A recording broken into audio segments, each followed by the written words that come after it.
Assalamualaikum warahmatullahi wabarakatuh. Saya Revana Priana akan menjelaskan aspek budaya lokal. Aspek budaya lokal adalah unsur-unsur budaya yang unik dan khas dari suatu daerah atau komunitas tertentu. Aspek budaya lokal dapat meliputi tradisi dan adat. Yang kedua, seni dan kerajinan. Yang ketiga, bahasa dan sastra. Yang keempat, makanan atau minuman. Yang kelima, pakaian. Dan yang terakhir, arsitektur. Dalam konteks pendidikan, aspek budaya lokal dapat diintegrasikan ke dalam kurikulum untuk yang pertama, meningkatkan kesadaran budaya, yang kedua, meningkatkan kreativitas, yang ketiga, membangun jati diri. Dengan demikian, integrasi tari tradisional dalam pembelajaran seni pertunjukan dapat membantu melestarikan dan mengembangkan budaya lokal serta meningkatkan kemampuan dan kreativitas siswa dalam seni pertunjukan. Terima kasih. Wassalamualaikum warahmatullahi wabarakatuh. Kolaborasi dalam kelompok tari adalah proses kerjasama antara anggota kelompok untuk mencapai tujuan bersama, yaitu menghasilkan pertunjukan tari yang baik dan harmonis. Kolaborasi tidak hanya melibatkan kemampuan menari, tetapi juga interaksi sosial yang positif antar anggota. Beberapa aspek kolaborasi dalam kelompok tari meliputi: pertama, kerjasama. Kerjasama, anggota saling membantu dalam mempelajari gerakan, menghafal pola lantai, dan menyempurnakan penampilan. Keberhasilan kelompok bergantung pada kontribusi semua anggota. Yang kedua, ada komunikasi yang efektif. Anggota kelompok saling bertukaran ide, memberikan masukan, dan menyampaikan pendapat yang baik. Komunikasi yang lancar membantu mengurangi kesalahpahaman selama latihan. Yang ketiga, ada koordinasi. Penari harus menyesuaikan gerakan, tempo, ekspresi, dan posisi dengan anggota lain agar tercipta keselarasan. Koordinasi yang baik menghasilkan penampilan kelompok. Yang keempat, ada tanggung jawab. Setiap anggota bertanggung jawab terhadap tugas dan peran dalam kelompok. Disiplin, hadir latihan, dan menguasai gerakan merupakan bentuk tanggung jawab. Yang kelima adalah saling menghargai. Anggota menghormati pendapat, kemampuan, dan perbedaan karakter satu sama lain. Sikap saling menghargai menciptakan suasana kerja yang nyaman dan produktif. Yang keenam atau yang terakhir adalah penyelesaian konflik. Perbedaan pendapat dalam kelompok dapat diselesaikan dengan musyawarah dan kompromi. Kemampuan menyelesaikan konflik membantu menjaga kekompakan kelompok. Nah, kesimpulannya adalah kolaborasi dalam kelompok tari merupakan bentuk interaksi sosial yang ditandai oleh kerjasama, komunikasi, kolaborasi, tanggung jawab, saling menghargai, dan kemampuan menyelesaikan konflik. Melalui kolaborasi yang baik, kelompok tari dapat menciptakan pertunjukan yang lebih kompak, menarik, dan berkualitas. Aspek motorik. Aspek motorik adalah kemampuan fisik buat menggerakkan tubuh secara terampil, luas, dan sesuai irama atau aturan seni yang dimainkan. Aspek motorik ada dua jenis. Yang pertama, motorik kasar. Berkaitan dengan gerakan otot besar dan keseimbangan tubuh, seperti lokomotor. Berjalan, berlari, melompat, berjinjit, merayap, memanjat. Lalu, non-lokomotor, membungkuk, berputar, mendorong, menarik.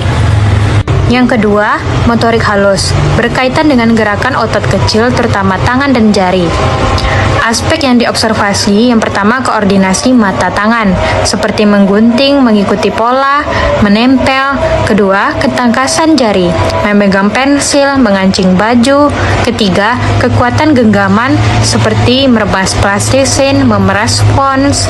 Yang keempat, keterampilan pra menulis, menebalkan garis, mewarnai, menciplak bentuk, dan yang terakhir ketepatan, memasukkan benda ke lubang kecil, menyusun balok, dan bermain puzzle. Aspek interaksi sosial belajar. Aspek interaksi sosial belajar dalam pembelajaran pendidikan seni pertunjukan sangat penting karena prosesnya melibatkan kerjasama, komunikasi, dan hubungan antar peserta didik.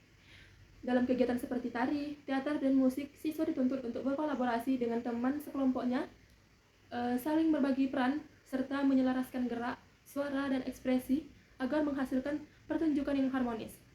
Selain itu, interaksi sosial juga terlihat melalui komunikasi aktif baik secara verbal maupun non-verbal, seperti berdiskusi, memberi arahan, dan mengekspresikan ide.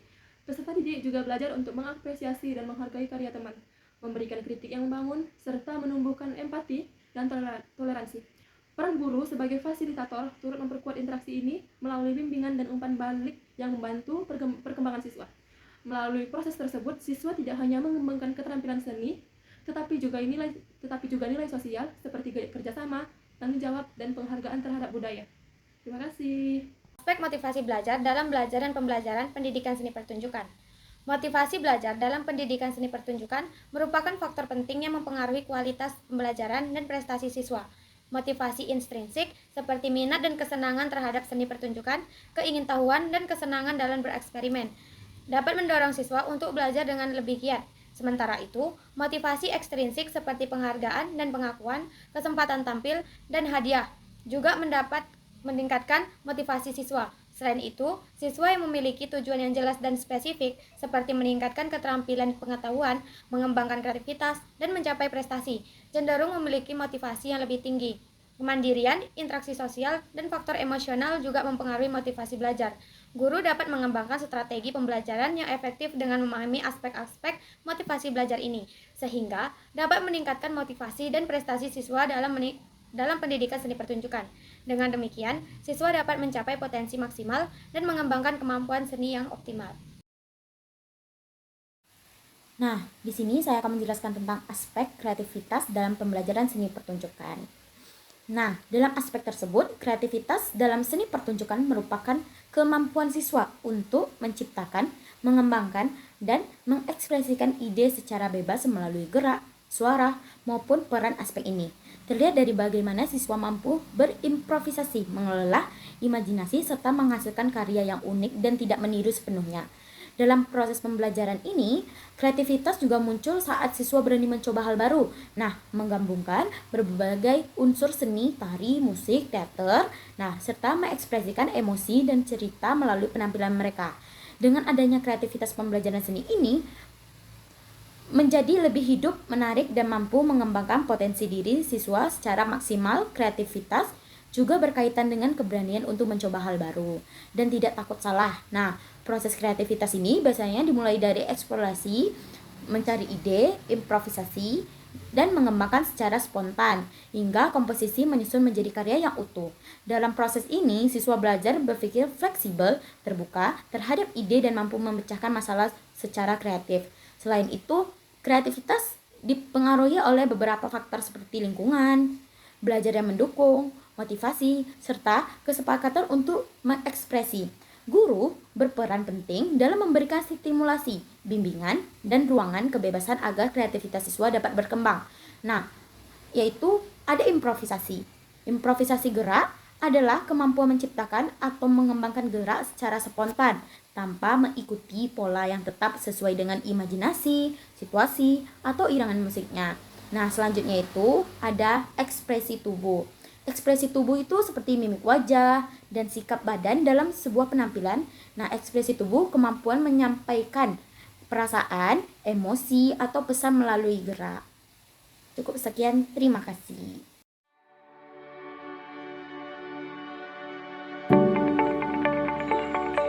Definisi evaluasi penilaian adalah proses sistematis untuk mengukur, menilai, dan menafsirkan data atau informasi mengenai hasil belajar, kinerja, atau pencapaian suatu tujuan. Proses ini tidak hanya sekedar memberi angka atau nilai, tetapi juga bertujuan untuk mengetahui seberapa efektif proses yang telah berjalan dan apa langkah perbaikan yang perlu dilakukan selanjutnya. Poin-poin penting dalam evaluasi penilaian. 1. Validitas atau keabsahan, yaitu alat ukur atau soal yang digunakan harus benar-benar mampu mengukur apa yang seharusnya diukur sesuai dengan tujuan pembelajaran atau indikator. Reliabilitas atau keterandalan, konsistensi, menunjukkan tingkat ketepatan hasil penilaian. Artinya, jika tes dilakukan berulang kali pada objek yang sama, hasilnya akan relatif sama atau konsisten. 3. Objektivitas. Penilaian harus pada kenyataan dan kriteria yang jelas serta bebas dari pengaruh subjektivitas, suka atau tidak suka, atau prasangka dari penilai. 4. Praktis dan ekonomis. Prosedur penilaian harus mudah dilaksanakan, tidak memerlukan waktu yang terlalu lama, biaya yang mahal, atau tenaga yang berlebihan namun tetap akurat. 5. Komprehensif atau menyeluruh. Penilaian harus mencakup seluruh aspek kompetensi yang telah ditentukan. 6. Berkesinambungan atau berkelanjutan. Evaluasi dilakukan secara terus-menerus selama proses berlangsung, bukan hanya di akhir kegiatan. Oke teman-teman, kali ini saya akan menjelaskan aspek motorik dalam musik. Secara singkat, aspek motorik dalam musik dapat dikelaskan menjadi dua kategori utama, yaitu motorik kasar dan motorik halus. Keduanya bekerja sama untuk mengubah ide musikal di dalam otak menjadi suara yang nyata. Berikut adalah pengelompokannya. Motorik kasar, yaitu seperti gerakan besar dan stabilitas, melibatkan otot-otot besar seperti lengan, kaki, dan seluruh tubuh. Fungsinya adalah menjaga fondasi fisik saat bermusik. Kontrol tempo dan ritme seperti mengetuk kaki atau menganggukkan kepala untuk menjaga ketukan. Kekuatan dan tenaga seperti mengayunkan stick drum, menekan pedal, atau menggesek cello. Postur dan keseimbangan seperti menjaga posisi tubuh yang stabil saat berdiri atau duduk agar tangan dapat bergerak bebas. Di kelas motorik halus, contohnya yang seperti melibatkan otot-otot kecil pada jari, telapak tangan, pergelangan tangan, hingga otot sekitar mulut. Fungsinya adalah untuk akurasi dan detail, seperti akurasi nada saat menekan senar gitar atau biola pada posisi yang tepat, atau menekan tuts piano yang benar. Kemandirian jari, seperti menggerakkan jari secara terpisah dengan kecepatan tinggi, misalnya saat bermain melodi cepat. Kontrol dinamika mengatur seberapa kuat atau lembut sentuhan jari juga termasuk motorik halus untuk menghasilkan emosi atau volume suara yang berbeda. Kontrol otot bibir dan lidah mengatur aliran udara dan warna suara. Baik, di sini saya akan menjelaskan bagian aspek kreativitas dalam pembelajaran musik pertunjukan. Dalam pendidikan seni pertunjukan musik, kreativitas adalah jembatan antara menguasai teknik dan mampu berekspresi. Tanpa kreativitas, siswa hanya menjadi pemain yang meniru, bukan musisi yang berkarya. Pertama, kreativitas membuat pembelajaran lebih bermakna.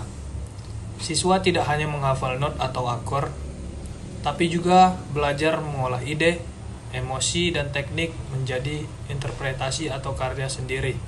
Misalnya setelah bisa main akor C, G, A minor, F, siswa kreatif bisa membuat variasi ritme atau aransemen ulang lagu. Yang kedua, kreativitas melatih kemampuan adaptasi saat tampil.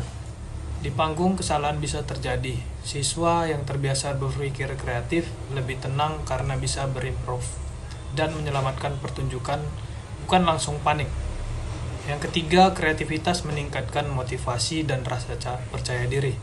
Siswa menjadi lebih semangat berlatih kalau diberi ruang untuk mengekspresikan diri, seperti membuat melodi sendiri atau menggabungkan musik tradisional dengan gaya modern. Ini juga membuat musik terasa relevan dalam dunia mereka. Singkatnya, teknik dasar membuat siswa bisa memainkan musik, sedangkan kreativitas membuat mereka berani tampil, berimprovisasi, dan menciptakan karya. Keduanya harus seimbang agar pendidikan musik menghasilkan musisi bukan sekadar peniru.